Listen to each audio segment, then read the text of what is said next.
டாஸ்மாக் பிரச்சனையை பற்றி எல்லாருமே அமைதியாக இருக்கிறதுக்கு காரணம் என்னன்றது எனக்கு அது புரியல.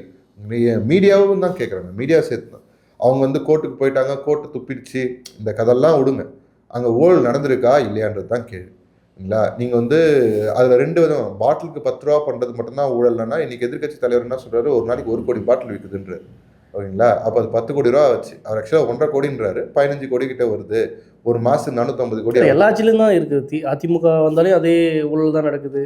இல்லை, அவர் திமுக தலைவர் இதை சொல்கிறாருன்னு சொன்னேன். அவர் இதை செய்யலை, அவர் உத்தமர் நான் எங்கேயுமே அவர் பிராண்ட் பண்ணலை. ஓகேங்களா? மேபி அவர் காலத்தில் 5 ரூபா இருந்தது, இந்த இவர் வரும்போது 10 ரூபா இருக்கும். ஆக்சுவலி இது ஆரம்பிச்சது எப்படின்னா 1 ரூபான்னு ஆரம்பிச்சது. 1 ரூபான்னு ஆரம்பிக்கும் எதுக்குன்னா, அந்த கடைக்காரங்க வந்து அந்த டேமேஜஸ் அவங்க பேர் பண்ணுற மாதிரி இருந்தது. அதுக்கப்புறம் 1 ரூபான்றது 2 ரூபா, 1 ரூபா வாங்குறாங்கன்னு தெரிஞ்சு மேலதிகாரி இந்த பத்தாம போய் 2 ரூபா மாறிச்சு.